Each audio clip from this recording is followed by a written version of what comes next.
chers amis, nous voulons vous saluer au nom du Seigneur Jésus en ce dimanche avec ces paroles « Allons de l'avant, avec joie, avec le Seigneur ». Et c'est dans cet esprit-là que nous voulons passer ces instants avec joie, dans la communion avec Dieu, avec quelques amis qui sont dans la salle aujourd'hui, vu qu'il y a un peu d'ouverture selon les consignes de la fédération et puis aussi du synode. Et puis aussi à tous ceux qui nous suivent chez eux maintenant, ou en direct, ou alors qui seront sur leur écran, là, ou leur GSM dans quelques jours pour suivre le culte de ce dimanche matin. Bienvenue en tout cas à tous et à toutes.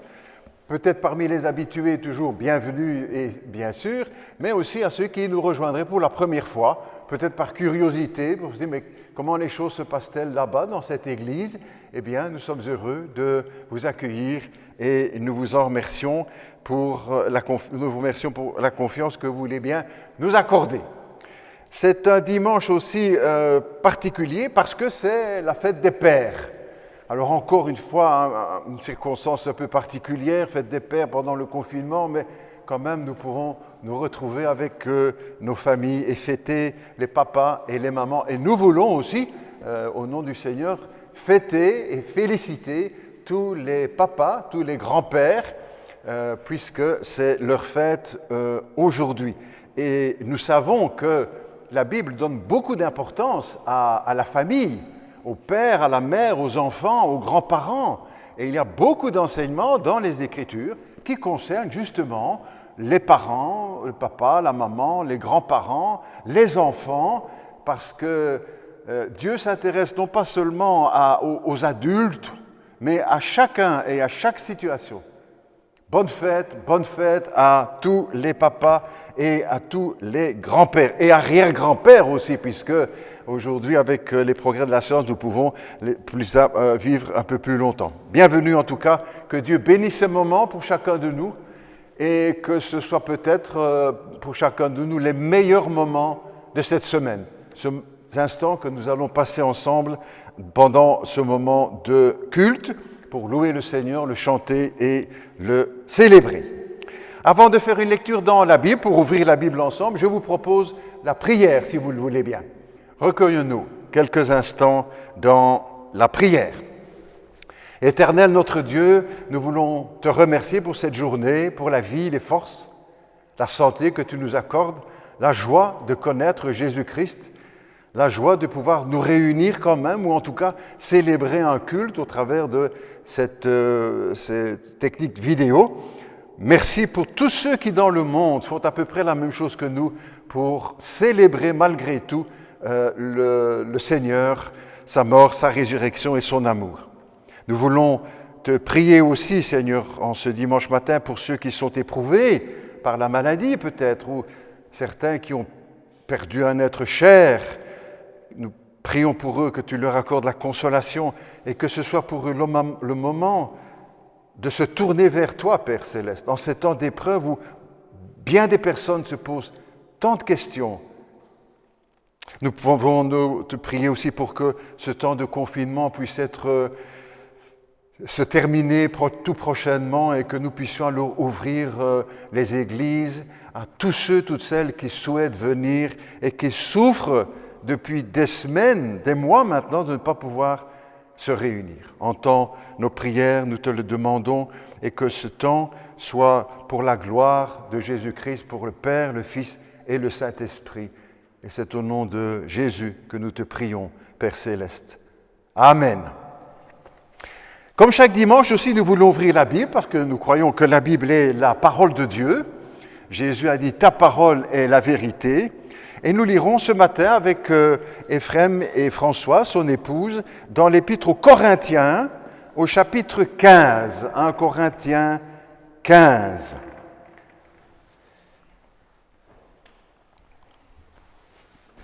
Je vous confirme, mes frères, la bonne nouvelle que je vous ai annoncée, celle que vous avez reçue, dans laquelle vous vous tenez et par laquelle aussi vous êtes sur la voie du salut. Si vous la retenez dans les termes où je vous l'ai annoncée, autrement, c'est pour rien que vous seriez venus à la foi. Je vous ai transmis avant tout ce que j'avais moi-même reçu. Le Christ est mort pour nos péchés selon les Écritures. Il a été enseveli, Il s'est réveillé le troisième jour selon les Écritures. Il est apparu à Céphas, puis aux 12. Ensuite, il est apparu à plus de 500 frères à la fois. La plupart d'entre eux sont demeurés en vie. Quelques-uns se sont endormis dans la mort. Ensuite, il est apparu à Jacques, puis à tous les apôtres. Après eux tous, il m'est apparu, à moi aussi, comme à un avorton. Moi, en effet, je suis le moindre des apôtres. C'est même trop d'honneur pour moi que d'être appelé apôtre, parce que j'ai persécuté l'Église de Dieu. Mais par la grâce de Dieu, je suis ce que je suis, et sa grâce envers moi n'a pas été inutile. Au contraire, j'ai travaillé plus que tous, non pas moi toutefois, mais la grâce de Dieu qui est avec moi. Ainsi donc, que ce soit moi, que ce soit eux, telle est notre proclamation et telle est la foi à laquelle vous êtes venus. Amen. Amen. Merci bien pour cette lecture dans les Écritures. Nous écouterons maintenant notre groupe de louanges qui est enregistré dans un petit studio là qu'ils ont aménagé. Notre groupe de louanges qui sera peut-être prochainement avec nous ici sur place pour un prochain culte. En tout cas, maintenant, nous les écoutons avec joie.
Merci bien.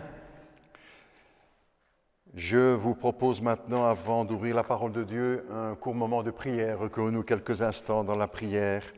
Notre Dieu, notre Père, merci parce que nous pouvons célébrer ton nom par nos chants. Nous pouvons célébrer aussi ton nom par la proclamation de ta parole. Et nous te demandons de conduire ces instants, d'ouvrir notre cœur à ta parole, de nous rendre attentifs à ta parole, parce que ta parole est la vérité. Et nous avons besoin de la vérité pour vivre. Je te prie aussi et te demande à nouveau que tu veuilles m'accorder ta grâce pour transmettre cette parole avec simplicité, clarté, avec intelligence, avec l'Esprit de Dieu, avec humilité, mes convictions, sans ajouter, sans retrancher, sans déformer, et que cette parole puisse apporter la bénédiction partout là où elle sera entendue. Je te le demande au nom de Jésus, notre Seigneur. Amen. Voilà, je vous propose maintenant encore une lecture en rapport avec la prédication et le texte qui a été lu précédemment par Éphrem et son épouse Françoise, un texte dans l'Épître aux Romains. Donc c'est la lettre que l'apôtre Paul a écrite aux chrétiens de Rome, il y a 2000 ans maintenant. Il est conduit par le Saint-Esprit, la Bible nous dit qu'il est inspiré par le Saint-Esprit, de sorte que ce texte que nous lisons fait autorité pour tous ceux qui ont mis leur foi en Jésus-Christ. Romains, chapitre 1er, et à partir du verset 16. C'est un des grands classiques, si on peut parler comme ça, de l'Écriture dans la Bible. Il est écrit, conduit par l'Esprit, donc « Je n'ai pas honte de l'Évangile ». C'est une puissance de Dieu pour le salut de quiconque croit, du juif premièrement, puis du grec, parce qu'en lui est révélée la justice de Dieu par la foi et pour la foi. Selon qu'il est écrit, celui qui est juste par la foi vivra. Celui qui est juste par la foi vivra. Je n'ai pas honte de l'Évangile. Cette semaine, ces derniers temps, nous avons été bombardés de mauvaises nouvelles de différentes manières. Je ne vais pas les énumérer. Nous avons vécu ça les uns et les autres avec beaucoup de tristesse, souvent de difficultés. Pourtant, au milieu de cette tempête, des millions d'hommes et de femmes se sont accrochés à la bonne nouvelle de l'Évangile. La bonne nouvelle de l'Évangile. L'évangile de Jésus-Christ est une bonne nouvelle. On ne va pas jouer les savants, mais très simplement, ce mot évangile vient d'un mot grec, deux mots grecs en fait, qui veut dire bonne nouvelle. L'évangile, c'est la bonne nouvelle. Quand on dit on va lire la bonne nouvelle de l'évangile, on dit deux fois la même chose. Mais ce n'est pas trop grave, parce que beaucoup de personnes ne savent pas que l'évangile, c'est une bonne nouvelle. Et ce que je vous propose aujourd'hui, c'est de répondre à la question « Pourquoi l'Évangile est-il une bonne nouvelle ?» Qu'est-ce qui fait que ce message de Jésus-Christ, le message de l'Évangile, est une bonne nouvelle? Alors tout d'abord, une première raison, parce que l'Évangile nous enseigne que nous ne sommes pas seuls dans cet univers. Des hommes dépensent aujourd'hui des milliards d'euros ou de dollars pour sonder, explorer l'univers, le cosmos, en cherchant un signe de vie, un message, une parole, l'espoir de trouver une planète qui pourra nous aider à mieux comprendre notre vie, à mieux savoir vivre ici sur notre planète, à découvrir le sens de notre vie et nous aider peut-être, cette génération-là, dans l'espace, à nous donner de pouvoir résoudre tous les problèmes de la planète Terre. Et certainement, autant vous que moi, même en prenant un peu d'informations, nous n'imaginons pas la débauche d'énergie, d'intelligence, de travail, de recherche, d'argent qui est mise au service de ces projets. Sonder l'univers pour voir, découvrir s'il n'y a pas quelque chose là-haut pour nous, pour découvrir si nous sommes seuls ou pas dans cet univers. Et c'est encore une mauvaise nouvelle, parce que malgré tous les efforts qui sont faits, le génie qui est déployé pour sonder ainsi le cosmos, pas de réponse. Rien. À des distances aussi, les chiffres ne veulent plus rien dire, n'est-ce pas? On parle en milliers, milliards. d'années-lumière. On ne sait plus ce que ça veut dire tellement. Et toujours là, tout au fond, rien. Silence. Mais la bonne nouvelle de l'Évangile, elle nous assure que nous ne sommes pas seuls dans cet univers. Qu'il y a un Dieu qui est au sommet de toutes choses. Dès les premières pages de la Bible, nous apprenons que Dieu, le Créateur, a mis en place notre univers. Qu'il a créé toutes choses et qu'il est présent dans cet univers. L'apôtre Paul, quand il prêche à Athènes, puisqu'il a beaucoup voyagé pour annoncer la bonne nouvelle, la première chose, une des vérités qu'il inscrit dans sa prédication, celle-ci, cette phrase, « Dieu n'est pas loin de chacun de nous. Nous ne sommes pas seuls dans cet univers. Dieu n'est pas loin de chacun de nous. Oui, il y a quelqu'un, oui, il y a un Dieu, oui, il y a un Créateur. » Cette bonne nouvelle nous rappelle quand même que nous ne sommes pas là par hasard, par accident, que nous ne sortons pas du néant, de l'absurde. Au contraire, que nous sommes sur cette planète avec quelqu'un qui nous a créés. Nous ne sommes pas seuls dans cet univers. Deuxième raison pour laquelle l'Évangile est une bonne nouvelle, c'est que cette personne présente dans l'univers, si on peut employer le mot personne, bien sûr, pour parler de Dieu, c'est qu'il est le Dieu créateur. Et ce Dieu créateur, c'est un Dieu d'amour. Un Dieu qui aime, un Dieu qui a un cœur. Vous savez, il y a énormément de personnes autour de nous qui voient Dieu, qui imaginent Dieu comme un juge, comme un super flic, toujours prêt à nous prendre en défaut dans notre vie et à nous verbaliser, si l'on peut parler de cette façon. Et même parfois, dans les familles chrétiennes. Je donne un exemple, un enfant encore petit fait quelque chose qu'il ne faut pas, ou même un peu plus grand. En faisant cela, il se blesse ou il tombe, ou voilà, il pleure. Et ses parents de lui dire, tu vois, c'est le bon Dieu qui t'a puni. Donc, cet enfant va grandir avec cette idée, cette image d'un Dieu qui punit. Le message de la Bible, la bonne nouvelle de la Bible, c'est que ce Dieu-là, il nous aime. C'est un Dieu d'amour. Quand je faisais mes études en théologie à l'Institut biblique de Bruxelles, nous avions avec nous un collègue étudiant, Ab, c'était son prénom, son surnom, enfin on l'appelait comme cela, et il se faisait appeler comme cela, et il était musulman d'origine. Et s'était converti à Jésus-Christ, à l'Évangile. Et un jour, en parlant avec lui, je lui ai posé la question, mais dis-moi, Ab, pourquoi es-tu venu à l'Évangile? Pourquoi t'es-tu converti? Et ensuite rejeté par sa famille, etc., etc., etc. Les conséquences, on connaît. Pourquoi es-tu venu à l'Évangile? Et il m'a dit, parce que dans notre village, il y avait un missionnaire qui m'a parlé de l'amour de Dieu. Qui m'a parlé de l'amour de Dieu. C'était mes premiers pas vers l'Évangile. Un Dieu d'amour. L'Évangile, c'est la bonne nouvelle que Dieu nous aime. Et si on veut relever dans l'Écriture, n'est-ce pas, dans la Bible, tous les passages où il est question de l'amour de Dieu, comme je disais dimanche dernier pour un autre sujet, on pourrait passer toute la journée. Parce que la Bible c'est un message d'amour, c'est une lettre d'amour que Dieu nous envoie au travers des Écritures.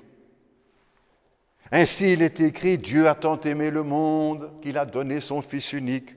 Ou encore, ce texte des Écritures, Dieu est amour. Non pas seulement un Dieu qui aime, mais il est, c'est sa nature.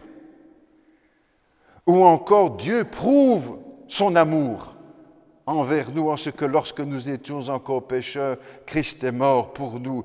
La Bible nous dit encore que Dieu est lent à la colère et riche en bonté. C'est un Dieu d'amour.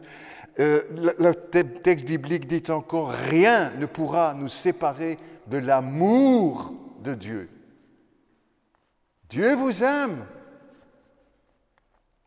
Dieu nous aime.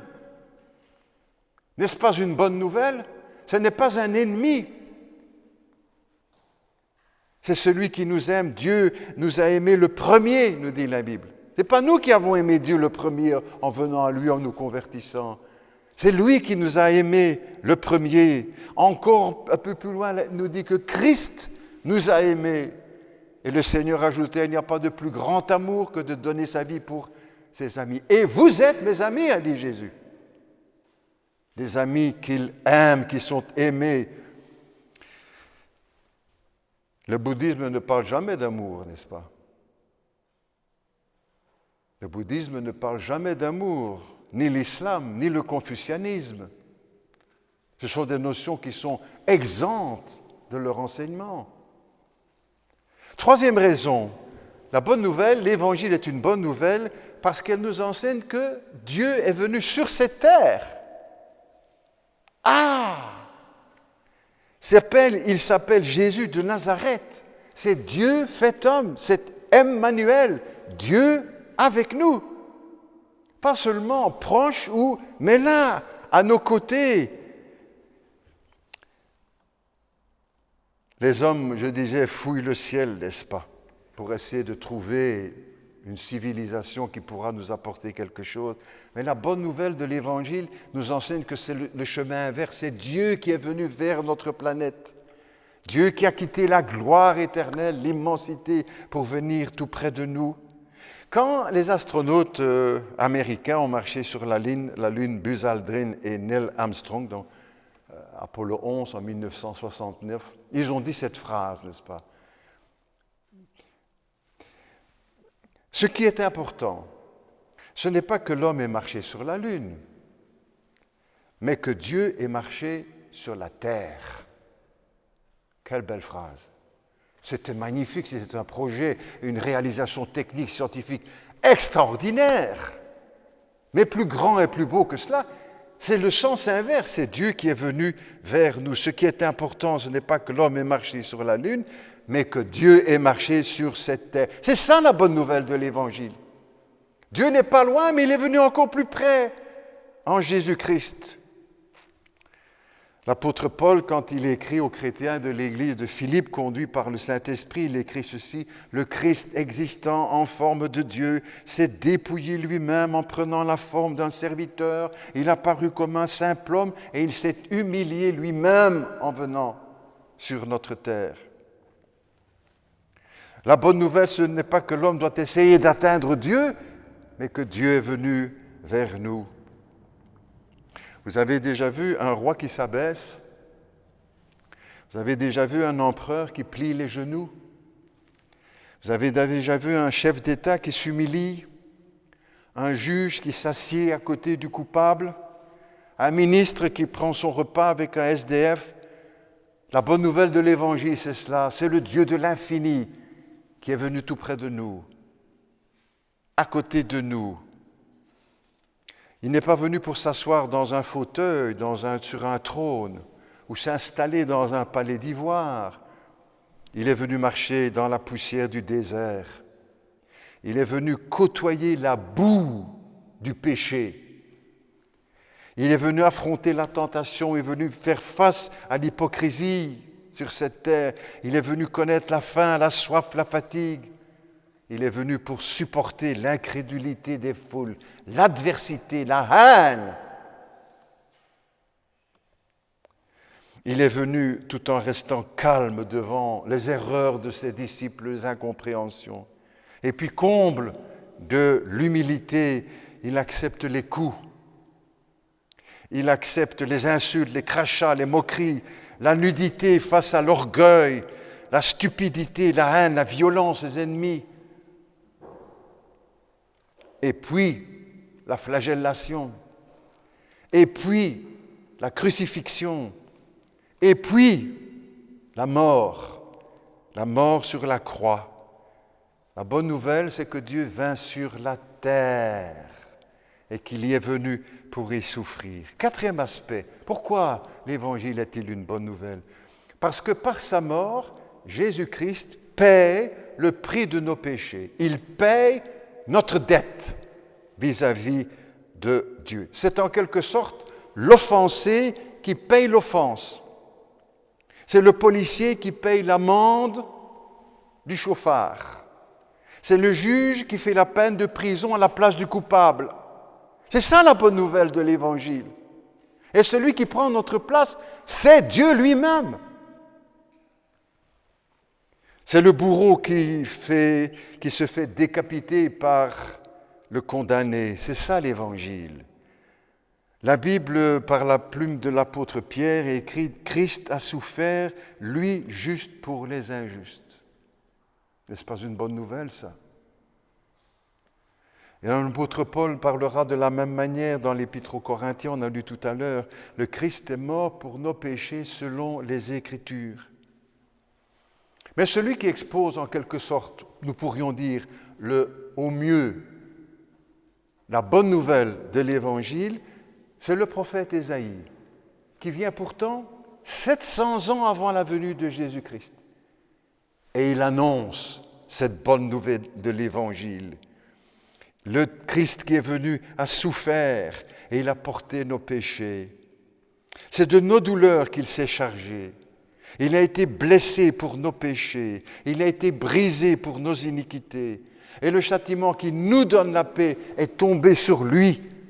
Dieu a fait retomber sur lui l'iniquité, le mal, le péché de chacun de nous. Voilà la bonne nouvelle de l'Évangile. C'est Dieu lui-même qui paye l'offense qu'il a subie. Premièrement, bonne nouvelle, parce que nous ne sommes pas seuls dans l'univers. Deuxièmement, parce que Dieu nous aime. Troisièmement, parce que Dieu lui-même est venu sur cette terre. Quatrièmement, parce que Dieu lui-même paye la dette de notre péché. Mais la bonne nouvelle ne s'arrête pas là. La bonne nouvelle de l'Évangile. C'est en quelque sorte l'explosion de cette bonne nouvelle par la résurrection de Jésus-Christ. La résurrection de Jésus-Christ. En fait, il prouvait par là, n'est-ce pas, pas seulement avec ses paroles, ses discours, ses miracles, mais par sa résurrection, il prouve que la mort n'est pas la fin de la vie. Il prouve que la mort n'est pas la fin de la vie. Beaucoup de personnes autour de nous trouvent que la vie n'a pas de sens, puisqu'elle s'achève dans la mort, et que tous vont mourir.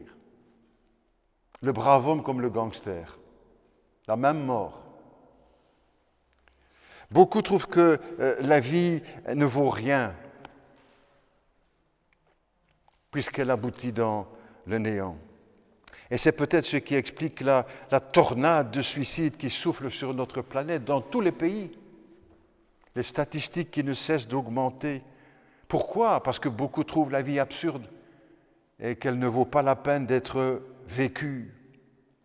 Vous avez déjà peut-être pensé à ceci, chrétiens ou non chrétiens, que seule la résurrection de Jésus-Christ donne du sens à la vie. Seule la résurrection de Jésus-Christ donne du sens à la vie. Dans le texte qu'on a lu aussi un peu plus loin, dans le chapitre 15, dont on a lu une partie tout à l'heure, on peut lire cet hymne à la résurrection de Jésus-Christ. La mort a été engloutie dans la victoire. Ô mort, où est ta victoire? Grâce soit rendue à Dieu qui nous donne la victoire par notre Seigneur Jésus-Christ. Le bouddhisme ne s'est pas apporté une bonne nouvelle, n'est-ce pas? Parce que Bouddha s'arrête au bord de la tombe et n'a pas de réponse. Même chose pour Mahomet. Son discours, son message s'arrête au bord de la tombe. Même chose pour tous ceux qui ont proposé des solutions. Une fois qu'ils sont devant la mort, c'est terminé. Le message s'achève. Pas avec Jésus-Christ. Au contraire, lorsqu'il a été crucifié, beaucoup se disaient « ça y est, c'est terminé, maintenant le problème est réglé ». C'est le contraire, ça commençait avec la résurrection de Jésus-Christ. L'Évangile est une bonne nouvelle. Sixièmement, l'Évangile est une bonne nouvelle aussi parce que le pardon de Dieu est gratuit. que nous n'avons rien à payer pour recevoir le pardon de nos péchés, pour avoir la vie éternelle, pour avoir la paix de Dieu, pour être réconcilié avec Dieu. Tout cela est gratuit. Nous n'avons rien à payer. Ainsi, nous lisons dans la Bible, le salaire du péché, c'est la mort. Mais le don gratuit de Dieu, c'est la vie éternelle en Jésus-Christ. Le don gratuit de Dieu, c'est la vie éternelle en Jésus-Christ. Encore dans le même titre, Épître aux Romains, nous sommes gratuitement, c'est le mot qui est dans la Bible, n'est-ce pas? Nous sommes gratuitement justifiés, pardonnés par sa grâce. Ou encore, un autre passage dans l'Épître aux Éphésiens, c'est par la grâce que vous êtes sauvés. Cadeau! Par la grâce que vous êtes sauvés, par le moyen de la foi. Et cela ne vient pas de vous, c'est un don de Dieu. C'est un cadeau de Dieu. Au XVIe siècle, on fait un peu d'histoire courtement, si vous le voulez bien. Au XVIe siècle, un certain moine en Allemagne, Martin Luther, souffrait en fait terriblement, intérieurement, parce qu'il voulait satisfaire dans l'absolu aux exigences de Dieu, une vie parfaite, sans tache, sans... Et il s'imposait pour cela des jeûnes, des prières, des pèlerinages, des veillées, de la contrition, de la pénitence, de renoncement, des souffrances physiques, etc.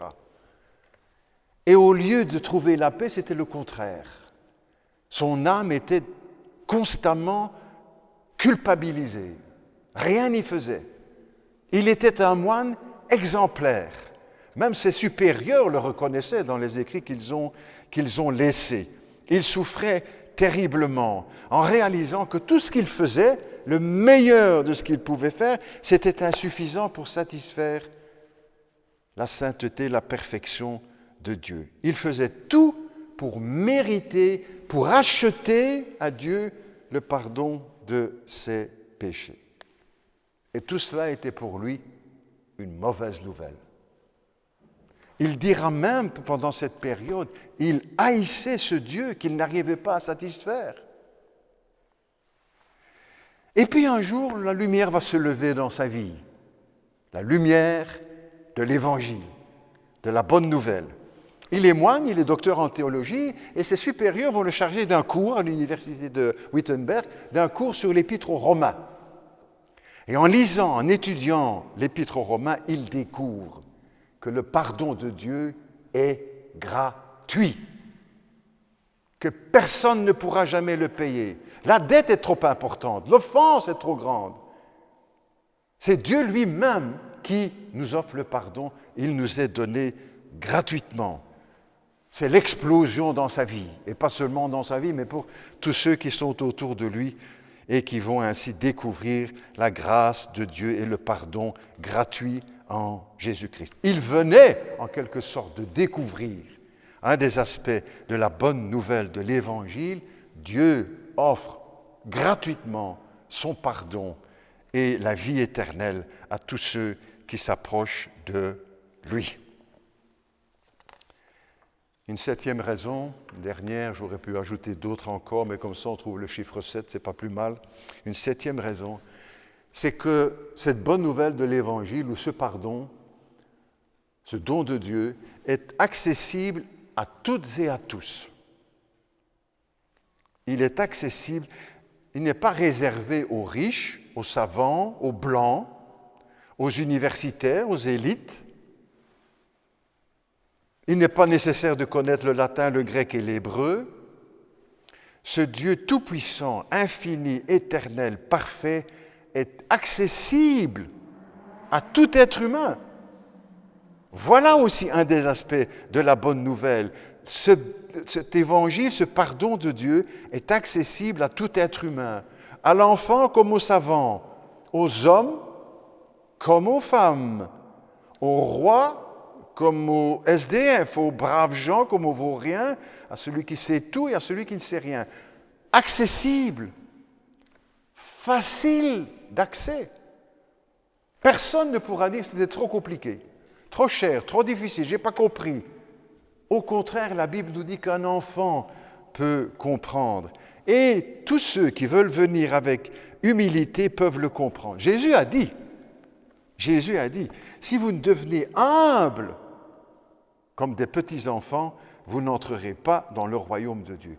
Notez bien que Jésus n'a jamais dit que nous devons devenir bêtes comme des enfants.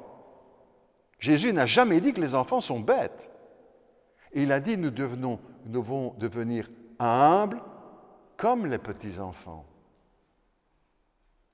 On s'approche de Dieu avec humilité. L'Évangile est une bonne nouvelle parce qu'il est accessible à tous, à toutes et à tout moment.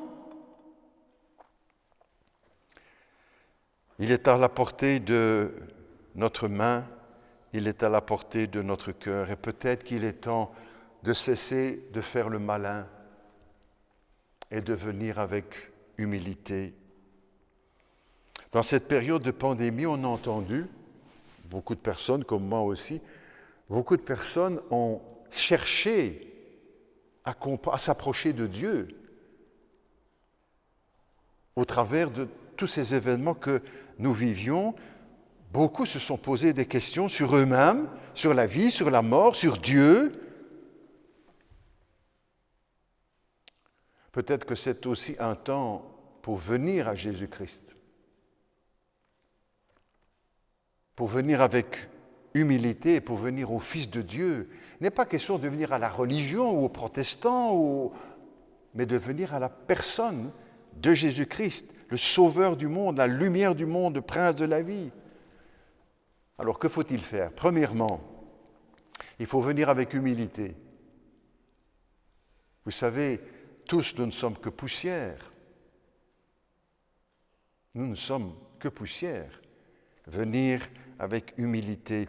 Laissons notre orgueil sur le côté pour venir à Jésus-Christ. Deuxièmement, reconnaître nos torts. Reconnaître que nous ne sommes pas parfaits. Reconnaître que nous avons fait des choses que nous n'aurions pas dû faire, que nous avons fait le mal. Troisièmement, demander pardon. Très simple. Venir avec humilité, reconnaître nos torts, demander pardon à Dieu. Vous savez, certaines personnes peuvent venir pendant des années, peut-être toute leur vie dans les églises, ou toutes les églises, n'importe quelle église, sans jamais avoir demandé une seule fois pardon à Dieu. Dites, ça existe ça, pasteur? Mais bien sûr. Bien sûr. Et la question se pose peut-être aujourd'hui pour vous. Est-ce que vous êtes un jour venu demander pardon à Dieu pour vos péchés, pour le mal que vous avez fait, pour ce que vous regrettez? C'est le chemin de la libération, n'est-ce pas? C'est le chemin de la libération. Quatrièmement, accueillir Jésus-Christ dans votre vie. Accueillir le Seigneur dans votre vie, par la foi. Quel mot de prière, Seigneur, viens, entre dans ma vie, change ma vie. Il change notre conduite, il change notre passé, il change notre futur. Il va nous aider à faire le bien. Et peut-être que c'est là votre plus grand besoin aujourd'hui. Beaucoup ont pris ces choses ou connaissent ces choses, sont heureux de vivre dans l'Évangile. Et depuis des années pour certains ou depuis peu, ils savent qu'ils ne sont pas seuls sur cette terre, qu'il y a un Dieu qui existe. Ils savent aussi que ce Dieu-là, le Créateur, nous aime. Et ils ont découvert le Dieu d'amour. Ils sont venus à Jésus-Christ. Ils ont reconnu que c'est lui qui pardonne nos péchés. Ils ont mis leur foi en Jésus pour sa mort et sa résurrection. Ils ont reçu gratuitement le pardon de leurs péchés. Ils ne cherchent plus maintenant à payer à Dieu leurs péchés. Tout cela a été fait par Jésus-Christ. Ils ont choisi de venir à l'Évangile accessible là où ils étaient. Et ils ont reconnu aussi, on pourra ajouter encore beaucoup d'autres raisons pour lesquelles l'Évangile est parce que leur vie a été changée, parce que leur vie a été transformée. 2-3 jours ici, cette semaine, je parlais avec un jeune couple qui ont découvert une des choses qui les étonne le plus, c'est tout ce qui est changé dans leur vie. Tout ce qui est changé dans leur vie. Moi, je ne sais pas aller derrière eux pour dire il faut changer ci, il faut changer ça. C'est le Seigneur dans leur vie qui les a conduits à cela, à changer toutes ces choses. L'Évangile est une bonne nouvelle. Au milieu de toutes ces mauvaises nouvelles que nous entendons, accrochons-nous pour les chrétiens qui sont déjà à l'Évangile, accrochons-nous à cette bonne nouvelle. Et pour ceux qui ne l'ont pas découvert encore, qu'ils viennent. Aujourd'hui, là où vous êtes, dans votre maison, il ne faut pas venir à l'église ou pas devant le pasteur ou devant... Non, là où tu es, tu peux venir à Jésus-Christ. Nous prions ensemble, si vous le voulez bien, quelques instants maintenant. Notre Dieu, notre Père, merci pour l'Évangile. Merci pour la bonne nouvelle de l'Évangile. Parce que nous savons que nous ne sommes pas seuls, perdus dans cet univers. Parce que nous savons que tout cela a été mis en place par un Créateur, un Dieu tout-puissant, infini, et qui nous aime. Merci parce que tu nous as accordé de reconnaître que Jésus-Christ est bien Dieu venu sur cette terre et qui prouve l'amour de Dieu en donnant sa vie à la croix. Nous te bénissons parce que la bonne nouvelle de l'Évangile ne s'arrête pas dans la tombe,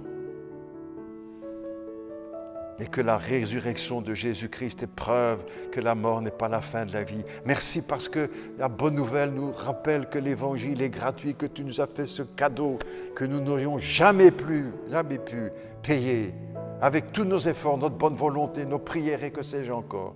Merci pour cette bonne nouvelle de l'Évangile parce qu'il est accessible. Le jeune enfant qui veut venir, l'adolescent, le jeune couple, la famille, le papy, la mamie, là à notre portée.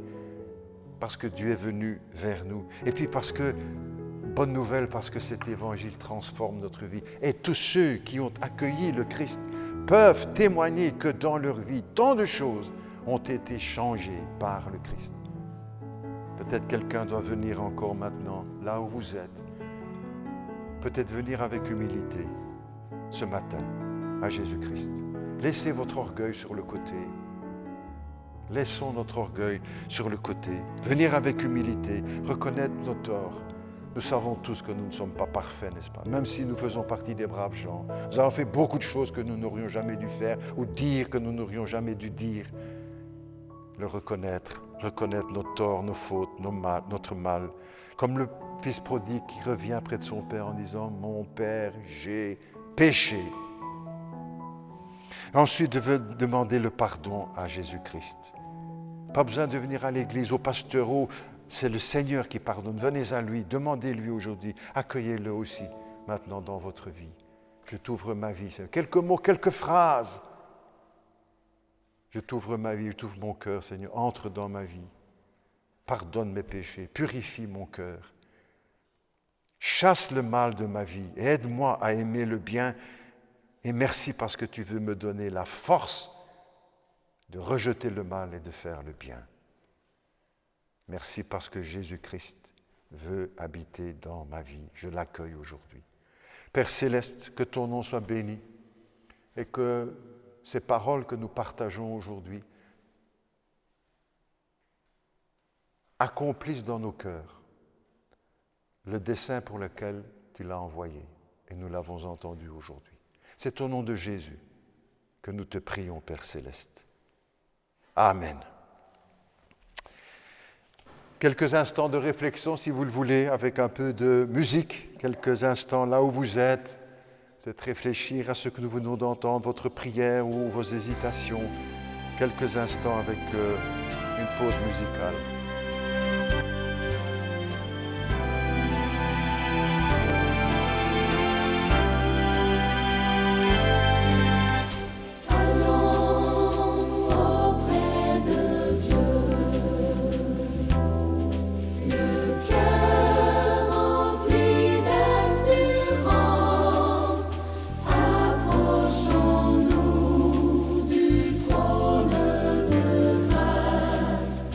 Et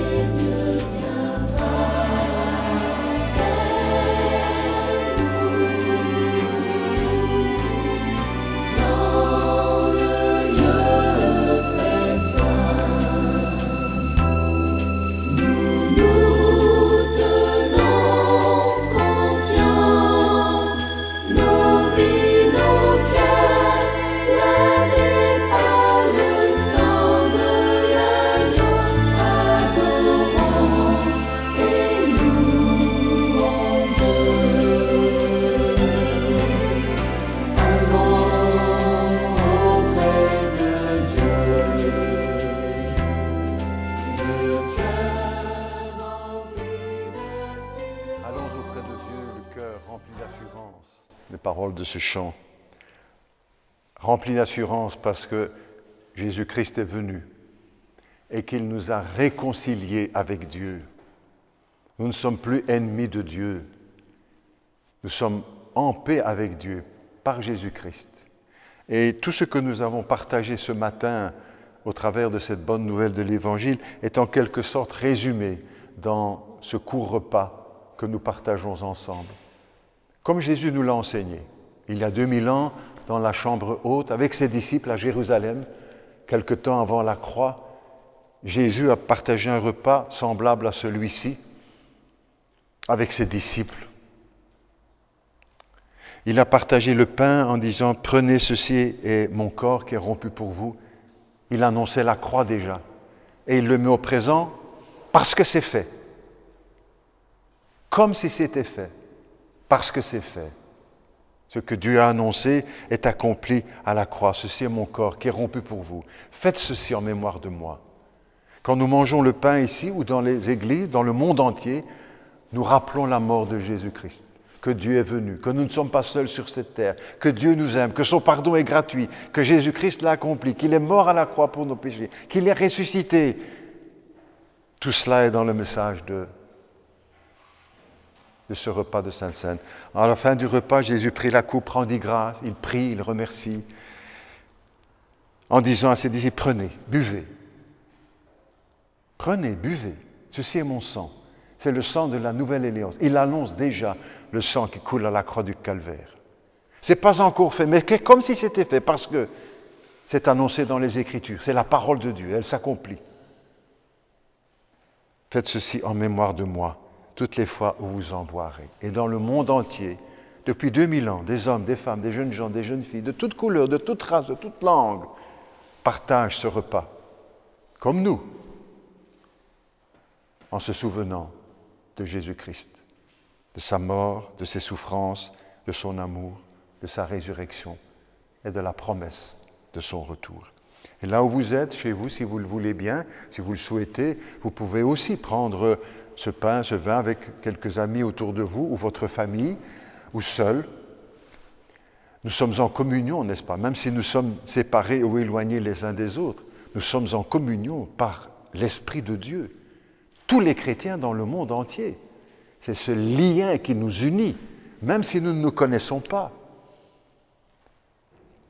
Nous vous invitons à la prière avant de prendre le pain et le vin. Notre Dieu, merci pour le pain qui représente ton corps, le corps de Jésus, qui nous rappelle que Dieu s'est fait homme et qu'il est venu sur cette terre pour prouver que nous ne sommes pas seuls, pour prouver que Dieu nous aime.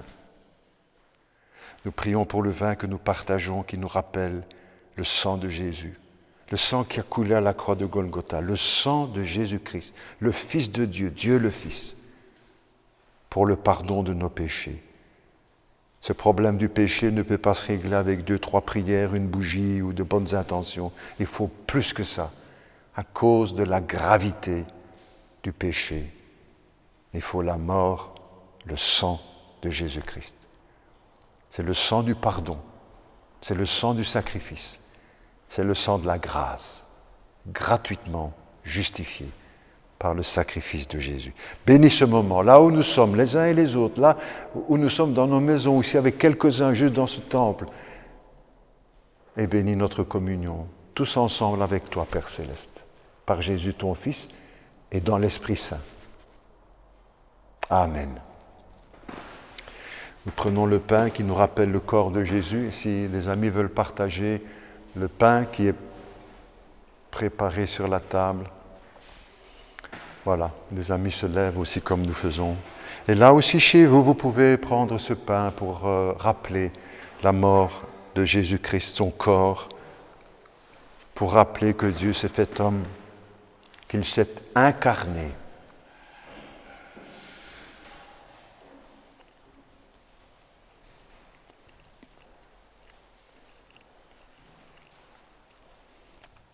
Depuis 2000 ans, l'Église dans le monde entier partage ce repas symbolique en souvenir de la croix de Jésus-Christ. Et non pas comme une tradition, une vieille tradition qui se perpétue, mais par obéissance et fidélité à ce que Jésus-Christ a dit. Faites ceci en mémoire de moi. De même, après le souper, Jésus prit la coupe, il rendit grâce, il la distribua entre ses disciples, disant, prenez, buvez, ceci est mon sang. C'est le sang de la nouvelle alliance que Dieu fait avec tous ceux qui croient en son Fils, l'alliance du pardon, la promesse du pardon.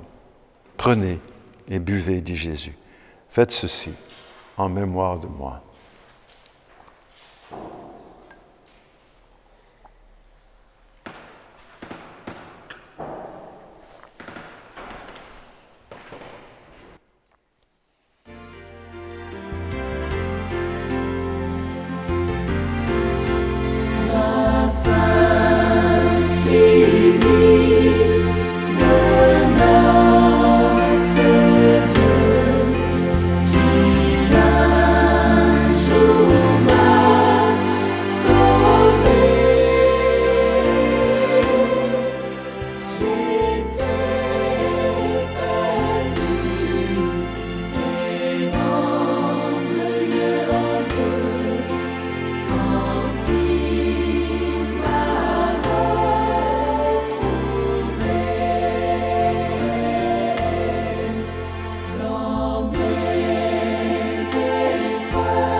Nous approchons tout doucement de la fin de notre rencontre, de notre culte. Je ne l'ai pas fait au début, mais je vais le faire maintenant. Je remercie encore toute l'équipe qui travaille pour cette réalisation de culte par vidéo. Je les remercie vraiment de tout cœur et certainement aussi tous ceux qui suivent ce culte au travers de ce culte vidéo et de la technique moderne. Merci de tout cœur à ces chers amis. Encore une fois, tous nos vœux pour cette fête des pères, à tous les pères, grands-pères, arrière-grands-pères, que ce soit une journée de fête et que cela nous rappelle aussi à chacun que nous devons en tant que chrétiens, pères, grands-pères chrétiens, ou arrière-grands-pères, être des modèles pour nos enfants et leur donner le goût de l'Évangile, leur donner envie en voyant nos vies et la manière dont nous les conduisons, dont nous les aimons, dont nous les consolons, dont nous partageons le vie avec eux, qu'ils voient une image en quelque sorte du Père Céleste. Bonne fête à tous les pères, grands-pères, arrière-grands-pères, de tout cœur, bien sûr. Voilà, quelques mots encore. Nous avions annoncé, en fait, avec les nouvelles que nous avions reçues du synode et de la commission spéciale sécurité, etc. Et puis un peu après que nous avions lancé le projet, on a appris les consignes, les conditions qui devaient être remplies. Entre autres, et beaucoup d'églises auxquelles que nous avons contactées ont été aussi étonnées de cela, il fallait 10 mètres carrés d'espace pour une personne. Donc, malgré les dimensions importantes de notre Église, nous n'aurions pu nous rassembler qu'à 20 personnes en respectant cela. Donc, ce n'était pas, je crois, la peine ou l'occasion de le faire. Et puis, il fallait recontacter tout le monde. Donc, merci pour votre compréhension. Tout cela ne dépend pas de nous, mais nous voulons nous soumettre aux consignes qui nous sont imposées. Bien sûr, en tant que chrétiens, un de nos rôles, c'est de respecter les autorités et ce qui nous est imposé. Mais nous avons aussi l'arme de la prière pour demander au Seigneur que ce déconfinement se fasse le plus rapidement possible maintenant, mais un déconfinement total, puisqu'on nous a parlé pour le mois de juillet là, d'un déconfinement autorisé 200 personnes dans les églises. Oui, mais toujours avec 10 mètres carrés par personne. Ça fait qu'il faut, pour mettre 200 personnes, il faut un stade de football. Enfin, les choses peuvent changer, comme cela a changé aussi il y a quelque temps pour les écoles, l'assouplissement de ces règles qui devenaient impossibles à mettre en pratique. Donc, merci pour votre compréhension. Nous faisons tout notre possible pour essayer de satisfaire les souhaits et les désirs de chacun. J'ai noté aussi, oui encore, que nous aurons, que cet après-midi, les ados, toujours en respectant les règles qui nous sont imposées pour ces genres de rencontres aussi, les ados ont rendez-vous pour une sortie spéciale de promenade ici, au bois de Loverval, à 14h, ils ont rendez-vous, ils ont reçu tous les renseignements et toutes les informations par leurs responsables, et c'est juste se rappeler ce rendez-vous que nous faisons. En principe, donc, nous aurons rendez-vous, Dieu voulant, dimanche prochain, sous la même forme. On essaie chaque fois d'améliorer et on espère que vous appréciez cela également, à vous tous qui suivez ces rencontres chez vous en vidéo. Et peut-être aussi l'occasion de le transmettre, de le faire savoir autour de vous. Probablement que plusieurs personnes ou beaucoup de personnes n'oseront pas venir dans une salle de culte en disant « mais qu'est-ce que se passe là-bas ?» Mais chez eux, ils peuvent regarder dans la discrétion, dans l'anonymat. Donc là, peut-être que cela leur conviendrait. À nous de le faire savoir autour de nous. Merci à chacun, en tout cas. Nous terminons encore dans la communion en nous remettant chacun dans les mains du Seigneur pour les jours qui viennent. Continuons de respecter les consignes qui nous sont imposées individuellement ou collectivement pour éviter que nous soyons atteints ou touchés par la maladie. Que Dieu nous bénisse, que Dieu vous bénisse et nous accompagne chacun, et que, de notre côté, nous puissions répondre avec fidélité à ce qu'il attend de chacun de nous. Gloire au Père, au Fils et au Saint-Esprit. Allons dans la paix de Dieu. Merci en tout cas à tous et bon dimanche, bonne semaine. À bientôt.